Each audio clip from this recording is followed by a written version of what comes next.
Monsieur, bonjour. Nous sommes lundi 19 mai 2025 à Yaoundé au Cameroun. Vous êtes en direct sur Info TV, votre chaîne de télévision qui émet justement à partir du Cameroun dans la cité capitale Yaoundé, 24 heures sur 24, 7 jours sur 7. Nous sommes justement lundi 19 mai et comme vous le savez, demain ce sera le 20 mai, demain mardi. Ce jour est donc jour férié chômé sur toute l'étendue du territoire national du Cameroun. Mais nous autres, nous n'avons presque pas de férié. Voilà pourquoi nous sommes encore là. Pour faire ce pourquoi nous sommes payés. Nous allons parler de l'unité ce matin. Comment pouvait-il en être autrement? Avec une question simple, mais probablement pertinente. Les Camerounais sont-ils unis? Lorsque vous regardez les Camerounais, lorsque vous observez les Camerounais dans leurs agissements, dans leur vivre au quotidien, leur vie au quotidien, avez-vous l'impression que ces Camerounais sont unis? Nous en parlerons ce matin. Toujours dans le cadre de ce programme, naturellement, comme c'est un jour férié, la presse écrite ne paraît pas en kiosque. Vous n'aurez donc pas votre étincelante Claudia Ntia, mais vous aurez la dénonciation du jour. Cette dénonciation qui restera, ce fait de société qui vous énerve. À notre niveau, nous avons le courage de le poser sur la table de débat pour proposer quelques esquisses de solutions. Tout ceci se passe au canal 6, mais également au canal 317 sur Canal Plus International. Vous êtes à pic sur Info TV, votre chaîne de télévision qui monte et qui monte encore. 10h, 11h52. Qui dit mieux? Et nous accueillons le maire d'Atok. Il s'agit de Jean-Yves Bach. Bonjour monsieur le maire et bienvenue au programme. Merci, bonjour parfait à ici, bonjour à tous les co-panélistes, bonjour aux millions de téléspectateurs qui nous regardent ce matin et permettez-moi de souhaiter une bonne fête de l'unité à tous les Camerounais qui nous écoutent et qui nous suivent depuis leur région d'origine. Bien des choses donc à tous ces Camerounais, je l'ai dit, vous êtes le maire de la commune d'Atok. Il y a quelques mois, vous étiez au zénith de la scène, dans une forte polémique. Certaines grandes élites de l'Est avaient estimé que vous étiez arrogant et que vous ne respectiez pas les aînés. Alors, ma question est celle de savoir si tout est revenu dans l'ordre. Vous êtes reparti vers vos aînés pour présenter vos excuses plates? Bon, peut-être qu'on ne se comprend pas bien, peut-être que je ne comprends pas bien votre préoccupation, mais le moi est haïssable, le jeu est détestable. Alors donc, ce serait difficile que je puisse dire si peut-être je suis hautain ou bien mal élevé, mais ce qui est sûr, c'est que nous faisons un effort de travailler pour le bien de nos populations et en toute chose, on ne saurait faire des omelettes sans casser des œufs.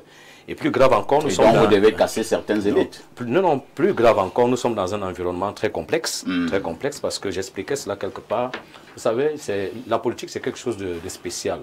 Quand vous voulez atteindre l'objectif que vous voulez atteindre, c'est celui-là de devenir peut-être un élu local, tout comme certains voudraient devenir membres du gouvernement, certains voudraient devenir parlementaires. Et le plus important, quand vous atteignez le pouvoir, vous voulez vous y maintenir. C'est la difficulté donc, que les jeunes ont aujourd'hui, parce qu'en réalité, il se fait que beaucoup sont impatients, beaucoup s'impatientent, et nous nous retrouvons donc tous dans un environnement... Et les vieux ne veulent pas lâcher. Pas qu'ils ne veulent pas lâcher, c'est leur droit. C'est-à-dire que quand vous n'avez pas atteint, tant que la Constitution ou les lois permettent que vous soyez aux affaires... Et si les vieux ne lâchent pas, que font les jeunes? Non, les jeunes, en réalité, il faut résumer cela, on ne pourra que dire que le pouvoir ne se donne pas. Il s'arrache. Il s'arrache. Et vous voulez arracher de l'autre côté. Mais vous avez souvent des questions vous avez souvent des questions très difficiles. Mais c'est difficile de dire que je suis arrogant parce que j'ai dit que je ne voudrais pas parler de moi. Moi, je suis issu d'une famille très grande. Je suis le 14e enfant de ma famille et puis le 8e garçon. Alors, comment pourrais-je être arrogant dans un environnement comme celui-là? Alors, on dit l'homme est une page blanche qui acquiert son humanité à partir des impressions qu'il reçoit de son environnement. Mon environnement ne me permet pas d'être mal élevé.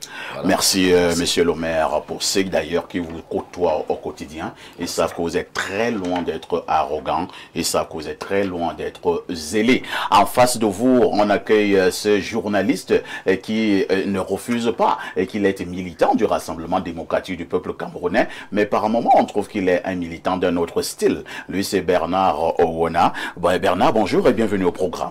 Bonjour, parfait Aïssi, bonjour à votre panel, bonjour à vos nombreux téléspectateurs qui nous font l'amitié de nous regarder ce matin. Bonne fête par anticipation à tous les Camerounais du nord au sud, de l'est à l'ouest. Je suis très heureux d'être parmi vos invités ce matin. J'ai deux petites préoccupations à partager avec vos téléspectateurs. La première, c'est de présenter mes chaleureuses et vives félicitations au professeur Mathias Erigo Wonangini pour son cours magistral hier au sujet du mandat impératif qui déchire les Camerounais depuis quelques semaines. J'avoue que depuis hier, quand j'ai regardé l'émission, votre prestigieuse émission Expression Libre, Libre Expression, j'étais suffisamment édifié, j'ai compris beaucoup de choses. D'ailleurs, je vais vous avouer que j'en ai profité moi aussi pour aller faire un petit exposé dans mon 2-0 au Carrefour. Après avoir écouté le professeur dans son cours magistral, je voudrais lui dire que comme c'est un petit frère de la même famille, je voudrais lui dire bravo et dire aux Camerounais que nous avons apprécié la proposition qu'il a faite de rencontrer dans un duel le professeur Abba Oyono. C'est une bonne idée de voir comment ces illuminés de la chose du droit peuvent nous aider à mieux appréhender ce qui divise les Camerounais aujourd'hui. Moi, j'ai compris hier, pour terminer pour ce premier aspect, quelque chose de facile, que quelqu'un ne peut pas aller au Minat, je suis à Tangandji, il entre au bureau du directeur des affaires politiques, il fait une demande qu'il va créer un parti politique, il va à la poste centrale quand le parti est légalisé, et puis il attend les gens qui vont démissionner de l'autre parti pour qu'ils viennent entrer chez lui. Vous voyez, c'est tout ça le débat. Les experts ils parlent autrement, mais quand même c'est assez curieux que quelqu'un crée un parti politique et il attend que les gens démissionnent en face pour qu'ils viennent intégrer son parti politique. C'est même un peu malhonnête, mais je pense que les gens vont devoir assumer leur position d'avant. Ça veut dire que quand il y avait moyen d'être élu conseiller municipal ou député, vous avez fui les élections. Aujourd'hui, si on vous pose des conditions, si la loi électorale et si le code électoral et la loi demandent que vous ayez des élus pour constituer une candidature, vous devez vous accommoder. Mais si vous ne pouvez pas, il y a d'autres voies, notamment avoir les 300 signatures, donc 30 par région. Alors, la deuxième chose que je voulais dire ce matin, comme on parle d'unité, je voudrais vous dire qu'il y a une situation suffisamment incendiaire à l'arrondissement de Yaoundé 6e.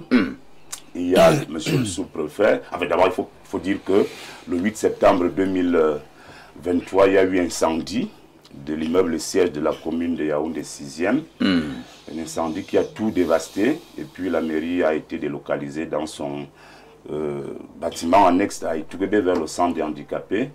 Et il y a quelques jours, le maire a entrepris de démolir donc pour reconstruire, parce que le maire envisageait donc la pose de la première pierre du nouvel immeuble, je pense, la semaine-ci, après la fête du 20 mai.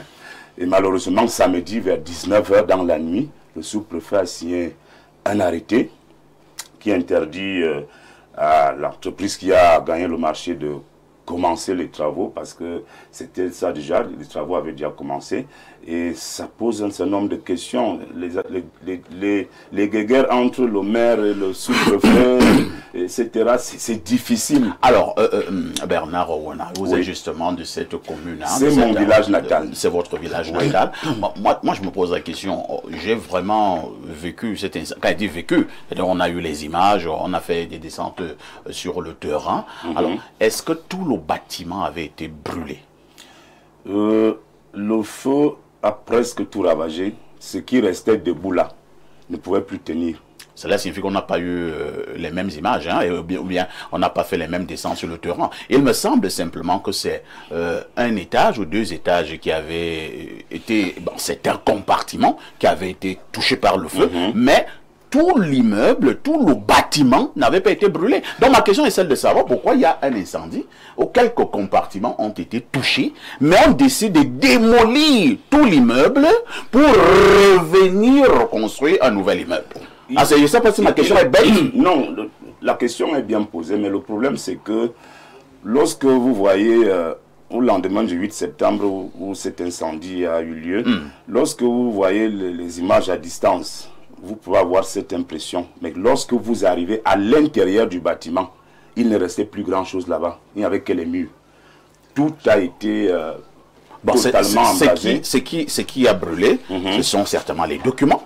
Oui. On est d'accord? Oui. Les chaises. Oui. Cela signifie donc que si on fait des travaux de réfection, on va encore avoir de nouveaux meubles et le travail va continuer à la mairie. L'ingénieur a démontré qu'il valait mieux reconstruire plutôt que de bricoler ou de rafistoler, parce que c'est ça le vrai problème. Il y a des systèmes, je ne suis pas technicien en bâtiment, mais il y a donc le feu avait brûlé le fer. Non, le feu, même le système de plomberie, adduction, l'eau, électricité. Le feu avait touché tout ça. Non, ça avait brûlé tout ça. Mais je dis. Mais pourquoi tous les bâtiments qui ont connu ce genre d'incendie, on n'a pas systématiquement démoli pour revenir construire? Je vais vous donner une question qui est bien. Vous savez pourquoi on en arrive là? Pour que le FECOM décide d'allouer plus de 2 milliards à la mairie de Yaoundé 6 pour la construction d'un nouvel immeuble. Le FECOM même s'est investi pour comprendre s'il fallait refaire les travaux, s'il fallait casser et reconstruire. Donc la solution définitive a été casser pour reconstruire un nouvel immeuble. Qui avait d'abord mis l'incendie? Il y a eu incendie, je ne sais pas. Les résultats d'enquête ont donné des résultats. Là, je voulais en venir difficilement. Vous savez quand même qu'on soupçonne lourdement une main maléfique. Je suis de ce côté-là. Je voudrais même préciser. Est-ce qu'à cette époque, il y avait quand même quelques soucis où il fallait quelques éléments, des enquêtes qui planaient dans l'air au niveau de la mairie? Ça, c'est des questions d'un journaliste avisé qui a certainement déjà des débuts de réponse. Et par la suite, il y a eu incendie. Et il y a eu incendie parce que certaines personnes pensent qu'on a laissé quelque chose branché, ça a créé un court-circuit dans la nuit, il pleuvait. Et puis, pam, le feu est parti, ça a tout embrasé. Bon, maintenant, moi, je crois que... Est-ce qu'il fallait dissimuler un certain nombre de preuves? C'est toujours possible, monsieur Parfait. Ici, je voudrais que vous compreniez que... Alors, de qui se moque-t-on? Moi, je comprends vos questions. Mais vous ne voulez pas comprendre mon problème. Mon problème, c'est que un maire a déjà le budget, a déjà le financement du FECOM. Donc, on oublie tous les autres problèmes là. Oui, oublions d'abord ça.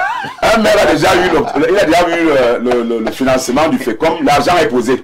Il veut lancer le chantier. Qui en a déjà ton grand ami? Non, on n'a jamais été amis. On n'a jamais été amis. C'était un petit frère. On a toujours eu des visions opposées dans le cadre du RDPC. Mais je vois quand même que ce qu'il fait, il fait des efforts, il travaille. Moi, je trouve qu'il travaille. Et le sous-préfet trouve qu'il ne travaille pas. En fait, il y a eu une situation, pour mieux vous édifier. Le 24 mars, lors de la célébration du 40e anniversaire du RDPC, il y a eu deux discours. Deux discours alors très forts où les gens tiraient à balles réelles. C'est-à-dire que la présidente de section ouest RDPC, Madame Gaëlle Simone, par ailleurs deuxième adjoint maire, qui est farouchement opposée à l'actuel maire, a pris la parole et a accusé le maire publiquement en plein meeting de lui donner trop de maux de tête et d'insomnie comme ça, parce que tous sont déjà fixés pour l'élection de 2026. C'est-à-dire que les gars bagarrent déjà pour le fauteuil de maire de 2026. Quand le maire aussi, Jacques Yokio, en est venu, il a pris la parole, il n'a pas fait de cadeau ni à sa présidente de section, ni au sous-préfet. Lui aussi, il a tiré à balles réelles sur le sous-préfet, qu'il soupçonne de soutenir Nga Simone, de l'accompagner et de la coacher même pour que celle-ci vienne prendre sa place de maire. Voilà donc le combat à Yaoundé 6. Mais mon problème, c'est que comme c'est mon village, je veux qu'on nous construise la mairie. Je ne veux pas savoir qui va construire la mairie. On a besoin. Les problèmes qu'il y a eu avant, les résultats de l'enquête au niveau de l'incendie. On n'a jamais eu les résultats de l'enquête. Donc on peut oublier. Il y a eu un premier incendie. Hein. Il y a eu un premier incendie quand le siège était au Rond-Point Express. Celui-là aussi. La mairie de Yaoundé 6 adore les incendies. Non, ce n'est pas la mairie qui adore, c'est les incendies qui aiment Yaoundé 6. Très bien. Merci beaucoup. Merci Bernard. De toutes les façons, on suivra cette actualité. J'ai vu le document signé par le maire. Non, pas le maire, signé par le sous-préfet de Yaoundé 6. Notamment disait justement cette construction. On va suivre cette actualité. Et on accueille Alain Douk, qui est notre invité permanent, qui répond également présent ce jour. Alain Douk, bonjour et bienvenue au programme. Bien le bonjour, parfait. C'est un plaisir d'être sur ce prestigieux plateau en ce matin pour irradier cet important audimat déjà scotché et en train de visionner l'émission tant en télé que sur les différentes plateformes numériques existantes. Je profite donc de l'occasion pour saluer demain mes co-discutants déjà installés, toute cette importante communauté de téléspectateurs du Grand Septentrion à nouveau. Je tiens encore à les saluer de façon appuyée ce matin, notamment coach Yassi, qui est véritablement une tête de pro parmi les téléspectateurs de ce côté du pays-là. Je salue de même comme ça la famille Loga du côté de Manguier, le quartier où j'habite, et de même que la famille Njok. Sur ce, je pense qu'on va passer un grand moment de télé autour de la problématique à nous soumise en ce matin. La problématique est entrée à l'unité nationale. En face de vous, il est toujours parmi nous, il est toujours présent, il est toujours droit dans ses bottes, sur ses bottes. Lui, c'est Pierre Blériot-Niemek, notre consultant permanent, le digne fils de Boumiebel, descendant de Omiobe, alias Casto. Pierre Blériot-Niemek, bonjour. Bonjour, parfait ici. Merci de m'associer à votre panel ce matin. J'ai aimé le bel échange que vous avez eu avec Bernard Oona. Vous savez, Bernard Oona est de la presse écrite. C'est pas comme chez vous, les journalistes de la télévision. Les gens de la presse écrite, c'est des gens qui n'ont pas une position définitive. Ah bon? Oui.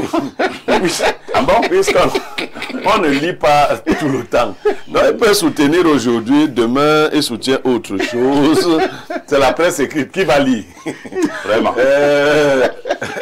Parce que quand les gens ont engagé l'affaire de la mairie, là, regardez quand même quelque chose. J'ai une joie ce matin, mais je fais d'abord une bifurcation. Comment certains maires réussissent à aller prendre 2 milliards au FECOM quand d'autres mairies n'ont pas encore eu leur premier bâtiment? C'est-à-dire que si on a un parent juste, il y a nous avons un maire sur, un maire sur le plateau. Vous savez négocier? Non. Si on, voilà, le mot est sorti. Négocier. Si on a donc un parent juste, il vous a d'abord donné un téléphone. Vous avez cassé votre iPhone 16 Pro Max. Mais il va d'abord donner aussi aux autres. Même sinon, ne plus que les Toronko. Ah ben tout le monde demande. Il n'y a pas un seul maire qui ne demande pas. Maintenant, il y a donc des gens qui ont des réseaux qui marchent. Même si la mairie la tombe encore après cette construction, lui on va encore donner avant même que les autres mairies n'aient eu leur premier bâtiment. Bon, on observe. C'est votre argent pour le moment, n'est-ce pas? C'est l'argent. Enfin, c'est ce que vous pensez que c'est l'argent du RDPC. Vous en faites ce que vous voulez entre amis et autres. Et puis vous êtes déjà dans les batailles électorales. On sait qui détermine qui sera maire où. Le moment va arriver, les grands vont mettre vos noms. Si vous vous êtes bien comporté. Bon. Et le MRC, hein? Dit en embuscade. Oui, pour Yaoun des 6. Voilà, c'est des choses qu'il faut dire dans au MRC. Je le disais hier, le fauteuil présidentiel. Personne, vraiment, quand on ne mourra pas, qu'ils permettent maintenant aux gens qui n'ont pas pu être maires et députés en 2020 de le devenir en 2026. Je précise que le MRC a copieusement battu Paul Biya dans l'arrondissement de Yaoundé 6. Voilà, l'élection présidentielle de 2018. Donc, à l'élection municipale, à l'élection municipale, il est carrément sûr de prendre la mairie de Yaoundé 6 et de gérer dans les 2 milliards. Donc, il aura au moins des conséquences. Nos 2 milliards. C'est sorti. C'est sorti. Pour pousser les gens de la presse et comme ça. Dans vos 2 milliards. Non, parfait. Moi, j'ai une joie particulière. Un de mes enfants a 1 an de plus aujourd'hui. Il a 4 ans. C'est lui-là. Mana Sévérin. Ah, oui. C'est le mbombo d'un ami commun. Oui, c'est le mbombo de notre ami commun. Et donc, c'est comme ça que c'est écrit sur son acte. Mana Sévérin. Sévérin Moïse. Voilà. C'est un grand garçon aujourd'hui. Il a 4 ans. Il est né. En fait, il est né le 20 mai. Ah, d'accord. Oui, donc demain. Mais comme on ne sera pas là demain, et comme je ne voulais pas qu'il se fâche en disant que les autres sortent souvent à la télé, moi je ne suis pas sorti papa. Donc je lui souhaite joyeux anniversaire, c'est le grand Sévérin Mana. Joyeux anniversaire donc à Sévérin Mana, c'est l'homonyme d'un grand monsieur, hein, qui est un grand cadre au niveau du Consupé. Joyeux anniversaire, fiston. Blériot, vous gardez le microphone, hein, cette fois-ci pour nous donner la sagesse de ce 19 mai 2025. Alors, la sagesse de ce 19 mai 2025 dit, le titre ne suffit pas, il doit être rattaché à une dignité. On peut reprendre? Le titre ne suffit pas, il doit être rattaché à une dignité. Ça veut dire quoi?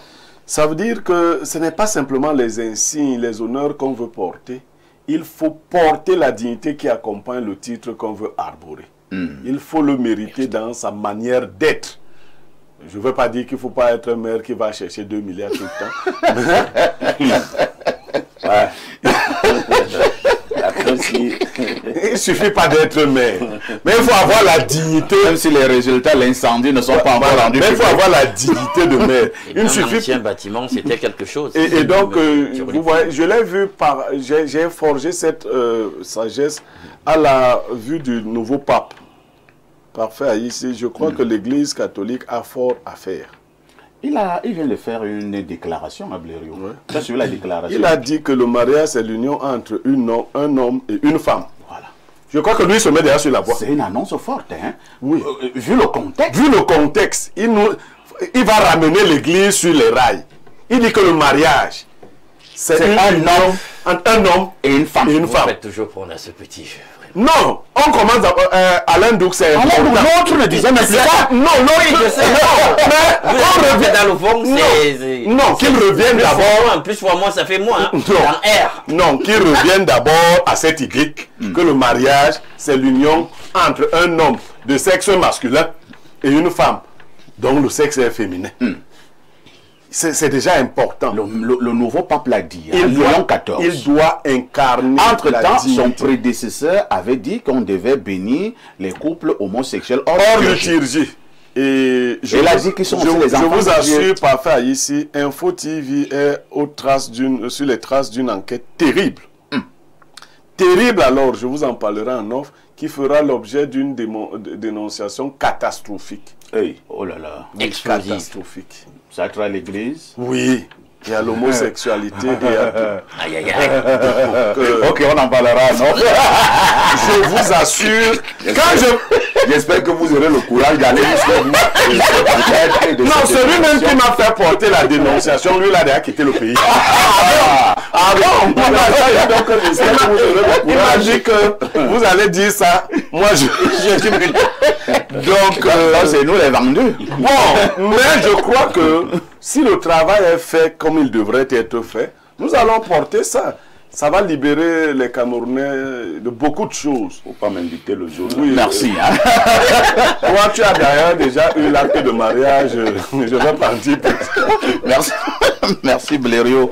De toutes les façons, je reviens sur ce que Bernard Orona a dit tout à l'heure concernant le professeur Mathias Eriko Ouanangini hier sur libre expression. Effectivement, j'ai également reçu une centaine de coups de fil à travers le monde où beaucoup ont avoué que par rapport à cette forte polémique au Cameroun sur le mandat impératif, eux-mêmes commençaient à être dubitatifs. Mais avec la prestation, la démonstration magistrale de Ouanangini, beaucoup ont été fixés et beaucoup ont appris. Ils ont vraiment dit, comme vous l'avez reconnu, ils ont pris des notes, ils ont compris un peu le sens du débat. Est-ce que le débat est clos? Je ne pense pas, puisque le professeur Ouanangini lui-même a dit à Mondovision hier sur Libre Expression, sur Info TV, qu'il demandait un débat public avec le professeur Abba Yono. Et donc, moi, je vais poser la question sur cette table si vous êtes d'accord pour ce genre de débat. Et comme je le dis depuis un certain temps, Pierre Blériot, nos émissions de plus en plus sont pédagogiques. Elles sont didactiques. Ce ne sont pas les discussions du bar. Et lorsqu'il y a un sujet, nous le posons sur Libre Expression, par exemple, pour que les téléspectateurs soient édifiés. Nous l'avons fait. Lorsque nous avons parlé d'une affaire dans ce pays, on parlait de Wanje. Nous l'avons fait. Ce sont des émissions qui vont entrer dans les archives. Maintenant, concernant le mandat impératif, nous avons encore commencé à le faire. Déjà à partir d'hier, avec cette prestation qui est distribuée sur toutes les plateformes digitales, la prestation du professeur Ouanangini. Maintenant, est-ce que, comme le débat ne s'arrête pas, est-ce que vous êtes donc d'accord d'avoir un duel, comme l'a demandé le professeur Ouanangini lui-même, Ouanangini contre Abba Oyono au sujet du débat qui a cours en ce moment au Cameroun, le mandat impératif ayant trait à l'élection présidentielle. Alors, je vais d'abord vous dire, parce que j'ai déjà dit l'admiration que j'ai pour le professeur Onangini, mais je vais vous dire ici l'admiration que j'ai pour le professeur Abba Oyono, Jean Calvin. Oui. Un éminent intellectuel, Tout à fait. un grand juriste, un constitutionnaliste, l'un des meilleurs au Cameroun et en Afrique centrale. Mais je vais aussi vous dire qu'il n'acceptera pas ce duel. Comment ça? Pour au moins 2 raisons. Lesquelles? La première raison sera une technique d'esquive que les intellectuels universitaires aiment utiliser face à Onangini. Je ne vais pas débattre avec un politologue des questions de droit. Ça, c'est la première. Donc, préparez-vous à ça. Envoyez-moi un constitutionnaliste. Ça, c'est l'esquive de beaucoup d'intellectuels qui reprochent à Mathias d'être polyvalent. Mais il serait bien que vous veniez le battre sur ce terrain-là. Première chose. Deuxième raison, c'est que les gens instrumentalisent dernièrement leur savoir pour plaire à des groupes et à des groupuscules. C'est-à-dire que quand vous êtes intelligent, vous comprenez l'orientation que prend le Cameroun. Si vous n'avez pas pu vous accrocher dans le système, comme beaucoup d'entre nous, vous tentez de vous accrocher à des poches d'opposition en espérant que de ce côté-là, soit le système va être éveillé à la conscience de vous rappeler, soit alors l'opposition va vous donner va vous faire des faveurs. Du coup, l'intelligentsia est instrumentalisée. Ce n'est pas l'apanage du Cameroun. Hein. Ne croyez pas que c'est quand un intellectuel de haut vol dit une chose, il dit toujours la science. Il y a l'homme de science qui parle comme homme de science, mais il y a l'homme de science qui peut, à beaucoup de moments, Qui peut influencer. instrumentaliser la science. Puisqu'il a les oripeaux, il est professeur titulaire de ceci, de cela. Vous voyez bien qu'il est en train de vous conduire quelque part pour chuter là-dessus. L'un des plus grands constitutionnalistes d'Afrique, c'est Kamto. Je ne comprends pas que l'étudiant de Kamto vienne contredire Kamto. Vous comprenez ma logique? Kamto, lui, il a dit clairement que quand tu n'as pas été aux élections, tu n'as pas d'élu, ton parti, lui, il a dit. C'est le prof qui a dit, le prof d'Abba Oyono. Ok? Maintenant, le prof, on lui a posé à lui-même la question l'autre jour. Vous savez, non, quand tu es courageux, hein, il dit pourquoi vous me posez. Il dit maintenant souvent les gens, il fait comme le gars de Tingala. C'est depuis, je ne sais plus son nom. Quand tu lui poses une question, il te menace. Hein. Pourquoi vous me posez cette question? Bon, au MRC, personne n'a le courage de lui dire, mais je te pose la question parce que tu avais dit dans une précédente vidéo de manière claire. C'est pour ça qu'aujourd'hui, je te pose, si j'étais membre de MRC, j'allais lui dire comme ça. Bon, sauf qu'il y aurait déjà assis à côté de toi qui peuvent même te poignarder. Bon, donc, je lui dirais que je te pose la question. Donc, Abba Oyono reconnaît qu'il est l'étudiant de Kamto. Et moi, je me fonde sur le savoir suprême du grand maître du droit constitutionnel, Kamto, qui nous a clairement expliqué cette affaire. Je ne peux plus comprendre qu'on revienne. Moi, la personne sur laquelle je m'appuie, l'analyse sur laquelle je m'appuie, c'est celle de Kamto. Je ne m'appuie même pas sur celle de Onangini. C'est Kamto qui est mon référentiel dans cette affaire. Merci beaucoup. beaucoup. Il a bien expliqué ça. Quelle ironie. Attendez. Comment c'est pas l'ironie? Bon, on passe à vous la parole au maire d'Atoka.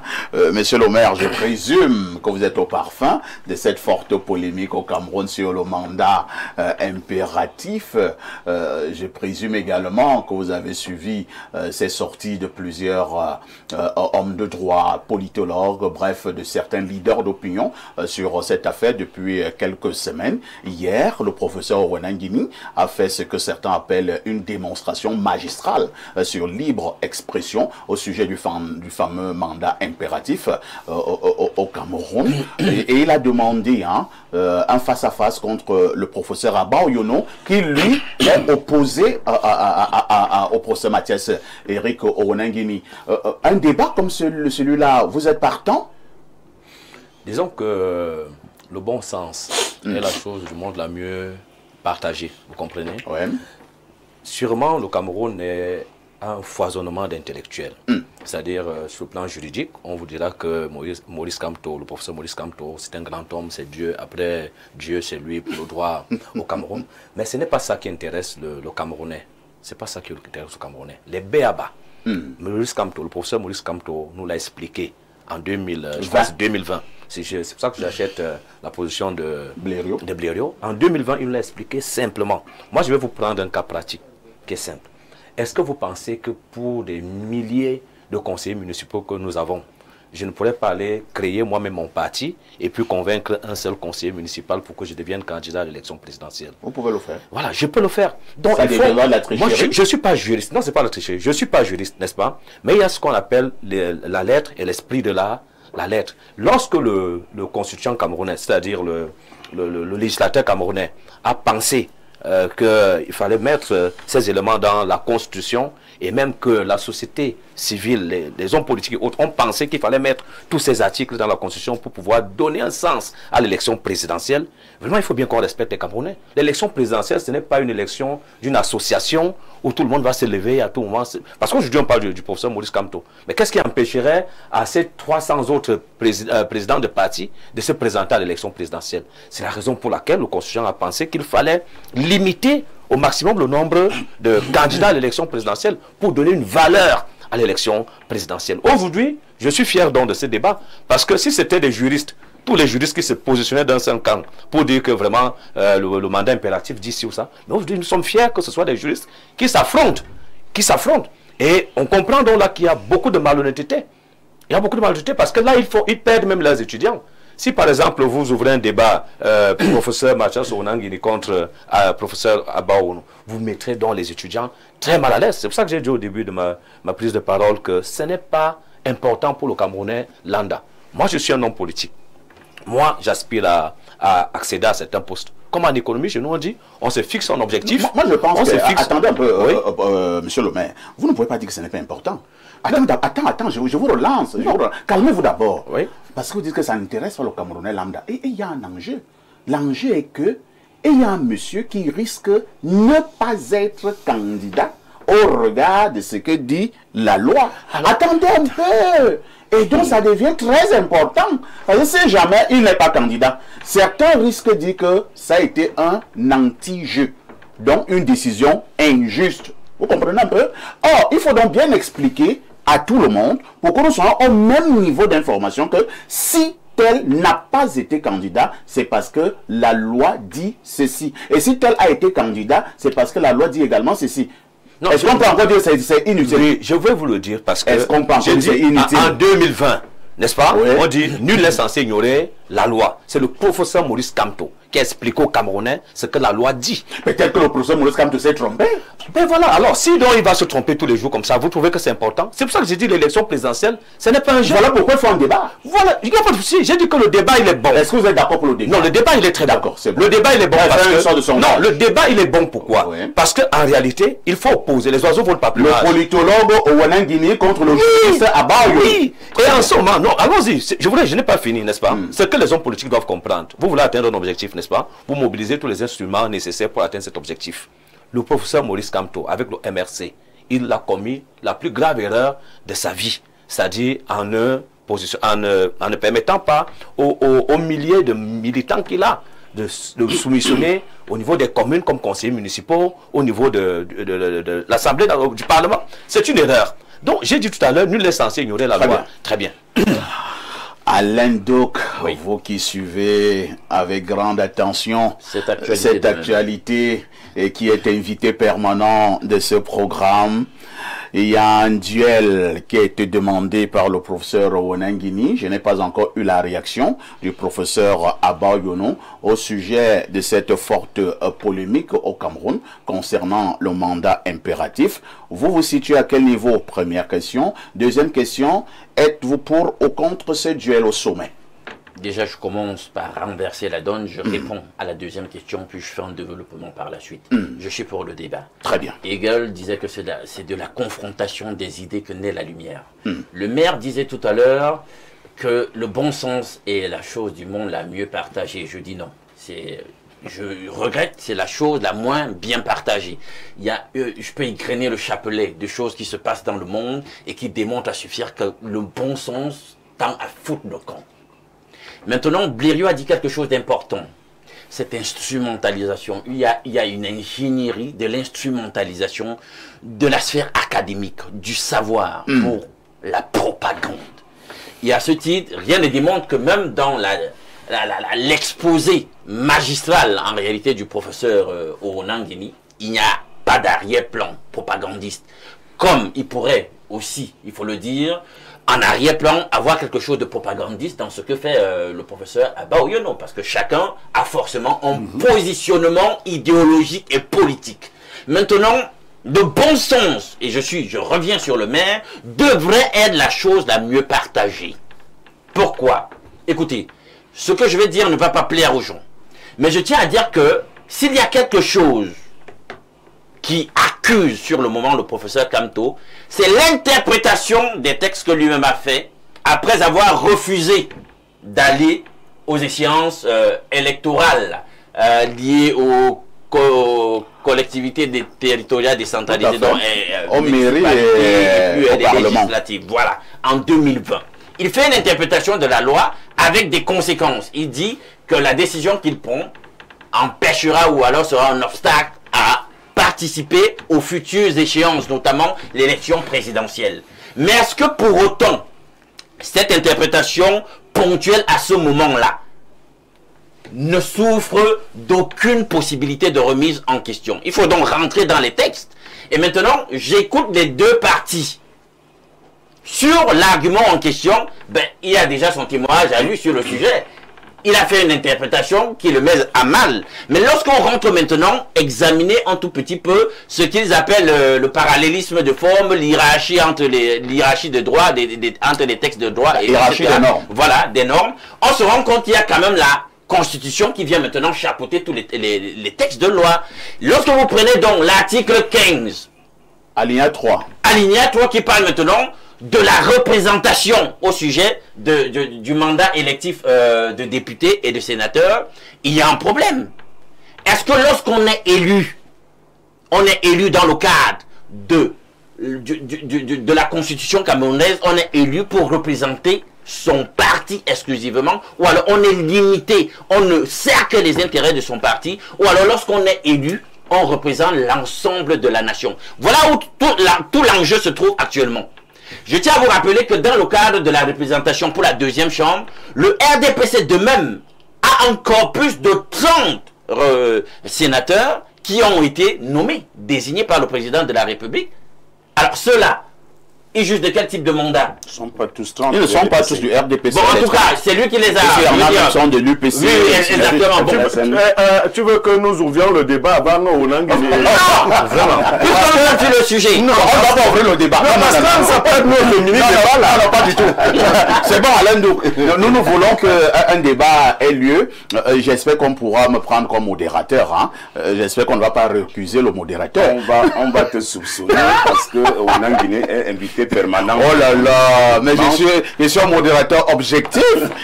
Même Abba Oyono, c'est mon grand frère, le professeur. Donc de toutes les façons, moi je vais donc appeler Abba Oyono au sortir de ce programme. Quelque chose. Oui, rapidement, Bernard. Je voulais dire que pour mieux comprendre cette affaire, pour ceux qui nous regardent de très loin de notre pays, c'est quelque chose de très simple. Pour moi, il me semble, le RDPC par exemple, j'aime toujours évoquer le RDPC, parce que je le maîtrise. Le RDPC a 9037 conseillers municipaux. 9037 conseillers municipaux. Tout le Cameroun. Et si vous pouviez seulement donner un seul. Alors, pourquoi le constituant a pensé qu'il fallait avoir un élu? Mais rien qu'un seul. Le constituant a pensé que pour que tu sois quand même investi à une élection qu'on appelle élection maire, c'est-à-dire une élection présidentielle, ce n'est pas une affaire de plaisantin, il fallait être issu d'un parti qui s'est mis à l'épreuve du suffrage universel. Que tu montres que je suis issu d'un parti qui a compétit, qui est allé faire l'élection, a eu un élu. Il faut respecter des partis comme celui de Denis Emilien Atana, tout à fait, qui a un conseiller municipal. Lui-même.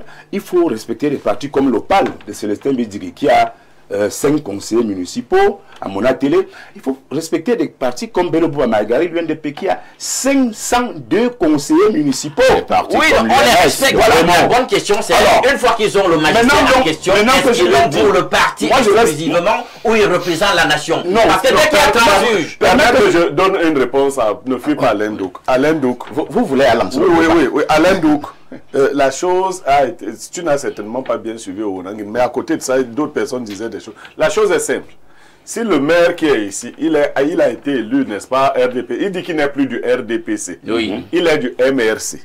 Il va là-bas, il rejoint le MRC. Prenons son cas. Quand tu vas au Conseil constitutionnel, on va te demander 2 pièces au MRC.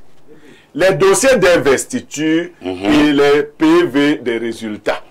C'est tout. Tu ne dis pas qu'il s'appelle tel. C'est ce que tu vas produire comme pièce. Il n'y a même pas de problème. On est d'accord qu'il est du MRC. Or, au niveau des dossiers d'investiture, tu ne pourras pas montrer un dossier dans lequel tu l'as investi. Au niveau des PV des résultats, tu ne pourras pas montrer un PV qui montre que le MRC a eu des élus. Et le débat au niveau de la procédure, parce qu'il y a le droit procédurier, au niveau de la procédure, tu sais qu'au tribunal, tu perds un procès parce que tu n'as pas les pièces.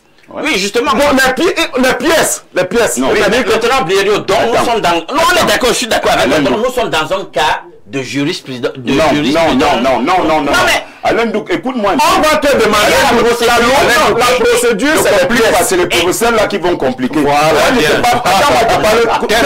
Je te parle comme au quartier. Je dis que le constituant a prévu que... Pour que tu présentes un candidat à l'élection présidentielle, il faut avoir été sur le terrain de l'élection. C'est-à-dire que tu as affronté un adversaire et que tu as été élu. Tu as eu un élu local, un seul. Donc c'est ça le vrai problème. Je vous ai dit quand j'ai pris la parole ici que c'est trop facile comme ça, Alain Douk. Non, sauf que le droit c'est trop facile, c'est trop facile. Non, vraiment, moi j'arrête ce débat. Moi j'arrête ce débat. Vraiment, ce débat, disons qu'il n'est même plus à notre niveau. Il faut le laisser au professeur. Nous allons donc attendre qu'il y ait cet affrontement, vous mettez des guillemets, affrontement intellectuel entre le professeur Ouenangini et le professeur Abao Yono. Cela étant dit, marquons une touche pause.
Émission de ce 19 mai très intéressante. Je reçois déjà des tonnes et de tonnes de messages sur le petit débat que nous avons lancé en début de ce programme. Mais restez tranquille, le grand débat aura lieu. Mais nous repassons rapidement la parole à Pierre Blériot pour la dénonciation de ce matin.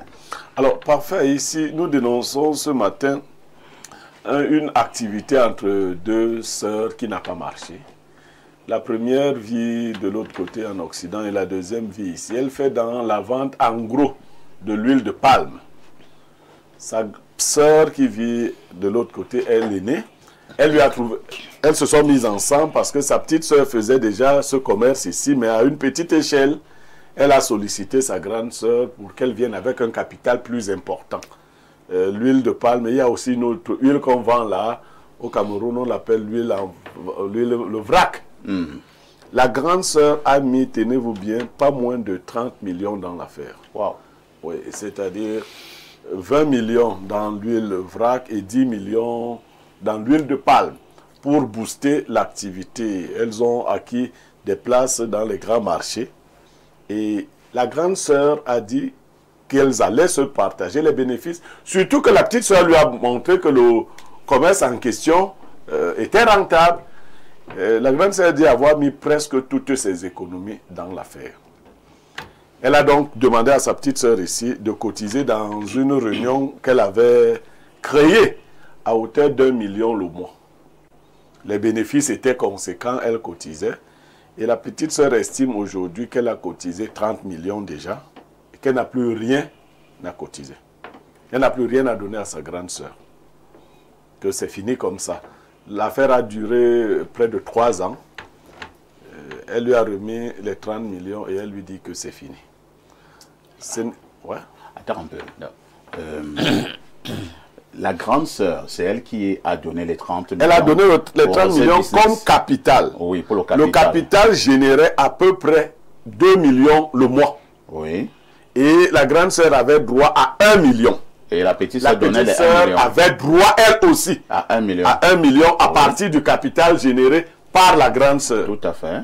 La grande sœur lui dit donc, au lieu de m'envoyer cet argent, j'ai une réunion là-bas, tu mets le million là-bas. Tous les mois. Tous les mois. Et c'est ce que la petite sœur a fait. La petite sœur l'a fait. Oui. Sauf qu'une fois que la petite sœur a atteint 30 millions, elle dit que le contrat est arrivé à expiration. Et qu'elle n'a plus rien à donner. Elle n'a plus rien à donner. Et que le capital lui revient. Mais, et dans cette affaire, la grande sœur, elle n'a rien? Mais, je vous pose. Elle dit qu'elle lui a remboursé. La petite soeur renverse l'affaire. Elle dit qu'elle a remboursé à sa grande soeur. Je comprends. Le capital que la grande soeur avait placé. Et donc c'est bon. C'est bon. Le reste maintenant c'est elle. Mais c'est le... Et il faut préciser, il n'y a pas eu une documentation du genre... C'est la famille. Oui. Voilà, c'était par là, oui, monsieur le maire, c'était par là que je voulais entrer pour dire qu'en réalité, nous sommes encore des sociétés qui refusons d'accepter les réalités. C'est-à-dire que vous ne pouvez pas engager une affaire sans un contrat. Toute chose que vous voulez faire doit avoir une base juridique. On parle là de 2 sœurs. Hein? Non, et alors, même père, même mère. Mais même pour que les gens se marient, les gens signent des contrats. Quand vous allez épouser votre épouse, quand vous partez prendre une femme en mariage, qu'est-ce que vous faites? Vous avez un acte de mariage et autres qui rend légal votre union. Pourtant, vous avez déjà des enfants et tout. Donc, quand tu prêtes de l'argent à ton petit frère ou bien à ton grand frère, ici, il n'y a pas... Non, ici, elle n'a pas prêté de l'argent. Ça, c'est une entreprise. C'est une entreprise. Ils mettent en place une entreprise. C'est une affaire importante parce que 30 millions, mais c'est un capital assez important. Non, c'est costaud. C'est lourd. Voilà, c'est lourd. Donc, moi, je trouve que la petite sœur, vraiment, avec tout le respect que je dois, vraiment, c'est de la malhonnêteté. Vous comprenez? Parce que si je prends 30 millions comme capital, j'avais quel capital avant? Moi, j'ai pris 30 millions. Ça a permis de booster ton activité. Et une activité qui vous produit une plus-value de 2 millions par mois. 2 millions par mois, ça fait 24 millions par an. 48 millions pour les 2 ans. Et puis 72 millions en 3 ans. Alors, vous prenez les 72 millions, vous retirez 30 millions et vous me remettez. Donc, vous avez déjà un capital fixe qui est de 30 millions. Et puis, dans les 72 millions, vous avez 42. Vous avez 42 millions. Mais c'est de la malhonnêteté, on appelle ça l'escroquerie. Ça ne peut pas s'arrêter là, même si c'est en famille. Parce que quand même, quand on amène ce genre de problème devant le juge n'est pas là pour... c'est pour donner un peu de satisfaction à tout le monde. C'est-à-dire, on va demander à la dame, celle qui a pris la petite sœur, on va lui demander, bon voilà, quand vous prenez 30 millions, le contrat au départ, c'était lequel? Je ne suis pas bon juriste, mais je sais qu'il y a des contrats écrits. Il y a même des contrats. Voilà. Entre-temps, quand même, je vais repasser la parole à Blériot, parce que la question que pose monsieur le maire là est importante. Dès le départ, ils ont eu quel contrat, même c'était verbal. Est-ce qu'il était dit que dans le business qu'elle lance, voilà ce que la grande sœur gagnera comme bénéfice? Non. Est-ce que cela a été dit? Le bénéfice était mensuel. Si l'activité s'arrête, on restitue le capital de chacun ou de chacune. Ce que chacun a mis. Ce que chacun a mis. C'est comme le maire expliquait, c'est une société d'action. On a posé un capital, nous partageons les bénéfices. Ce qui veut dire que le capital de chacun reste son capital. Effectivement. Bon, la petite avait un capital dans cette affaire? Oui, je vous ai dit. C'était son affaire, elle a certainement un capital, c'est elle qui a les bidons, des choses comme ça. Oui, tout ça s'évalue. D'accord. Puisqu'elle avait déjà une activité à la base. D'accord? Mais le problème ici, c'est que la petite soeur transforme. Elle dit, est-ce que je peux vous donner 30 millions pour qu'après 3 ans, vous me rameniez mes 30 millions. Même à la banque. Bon, l'activité a mis combien de temps? 3 ans. L'activité ne s'est pas arrêtée. C'est après 3 ans qu'elle dit que, comme j'ai fini de te rembourser les 30 millions, c'est c'était bon. Très bien. Alain Doc, votre regard? Écoutez, c'est une entourloupe, c'est une féman. Une féwoman. Elle est vraiment vide, elle est cupide, elle est malhonnête en réalité. Elle prend sa soeur au dépourvu. En réalité, en se lançant dans le projet, elle savait que c'est comme ça. Elle ne veut pas cheminer avec sa soeur. Elle ne veut pas cheminer avec sa soeur depuis le début. Donc, c'est un truc qu'elle a planifié. Et là, maintenant, elle veut simplement s'accaparer l'affaire. C'est tellement même, c'est ridicule même à la limite. Hein, parce que Blériot le signalait là tout à l'heure, même si c'est l'un de nous ici, personne ne va accepter dans de telles conditions que je donne 30 millions quelque part et puis je rentre exactement avec les mêmes 30 millions. Finalement, quel a été le gain? Sachant que l'investissement est toujours accompagné d'un risque. Même le risque sur mon argent investi n'est même pas rémunéré. Donc c'est une tragédie dans les rapports frères, sœurs, parce que c'est incroyable. Elle veut déchirer la famille. Parce que vraiment, moi, elle réagit. Je ne sais même pas comment je vais réagir avec elle. Parce qu'il faut la traiter de la façon la plus brutale. Tu allais l'attraper avec les mains. C'est un sorcier, c'est un sorcier. Parce que là, vraiment, c'est le genre de choses hein, qui détruisent les familles. Et puis, vous allez voir quelqu'un, il y a un enfant béni dans la famille matériellement. Puis, finalement, il a des difficultés à aider les gens parce qu'il se dit, ben, vous avez entendu, j'ai suivi l'autre jour sur Espace Mini. Comment on a raconté l'histoire de quelqu'un qui a aidé sa soeur à se lancer finalement. Sa soeur lui a fait ça à l'envers. En fait, c'est ce qu'elle est en train de faire là. Donc, en réalité, parfait, qu'est-ce qui devrait se passer dans le cas d'espèce? Elle continue à cotiser. On voit bien que l'activité est rentable, le capital est protégé et constitue le socle de l'affaire. Puis, on continue à perpétuité, à se partager la rente. Très bien. Mais on voit qu'elle veut mettre sa soeur de côté et rester prospère seule. En fait, c'est ça son problème. Merci, hein, Alain. Bernard, je ne vais pas... Bon, quand je pouvais poser cette question, que les gens ne croient pas que je suis en train de soutenir cette petite sœur. Mais est-ce qu'on ne doit même pas dire quelque part que la grande sœur a même un peu de chance? Parce qu'au moins, elle est encore entrée comme dans ses 30 millions. Hein. Parce qu'ailleurs, on a eu souvent la grande histoire ici, elle n'allait même pas avoir un radis. Hein. Oui. Elle a quand même reculé encore les 30 millions. Je crois que cette affaire, cette dénonciation pose un problème de comment les parents élèvent et éduquent leurs enfants dans l'esprit d'amour fraternel. Parfois ici, parce que si je le dis, c'est parce que quand vous avez grandi dans un environnement où vos parents vous ont inculqué la notion d'amour, de fraternité entre les frères et entre les sœurs, il est difficile de frapper de la sorte son propre frère ou sa propre sœur. Il y a des gens qui sont partis d'une éducation, ils ont une certaine moralité, ils ont une certaine crainte vis-à-vis de leur frère ou de leur sœur. Donc la demoiselle, la petite sœur, puisqu'il s'agit d'elle, je trouve qu'elle a été très, très dure avec sa sœur aînée. Elle a été très dure parce que c'est elle qui décide de façon unilatérale que le business s'arrête là. J'ai fini avec tes 30 millions, je continue mon bonhomme de chemin seul avec toutes les autres retombées du projet que j'ai porté au départ. Elle ne regarde plus que la grande sœur a injecté 30 millions dans le business qui a prospéré. Elle s'est dit que non, mais dès que je te restitue les 30 millions que tu as mis pour le business, c'est terminé. Alors, selon toi, Bernard, que doit faire la grande sœur? La grande sœur doit laisser. Parce qu'elle doit laisser, hein? Oui, elle doit laisser parce que... Non, c'est ton point de vue, là, c'est le point de vue de Bernard. Bernard, lui, la grande sœur en Europe, non? Oui, elle est en Europe. La petite sœur au Cameroun, non? Tout à fait. Et il se voit où? Elle se voit où? Donc, la petite sœur reste piloter son business qu'elle a commencé. Elle oublie qu'à un moment donné, chemin faisant, c'est la grande sœur qui a injecté le capital, 30 millions. Elle a un problème de conscience. Elle dit qu'elle a déjà libéré sa grande sœur avec ses 30 millions. Elle continue avec son business seule. Et la grande sœur partira de l'Europe pour venir faire des problèmes ici à la petite sœur.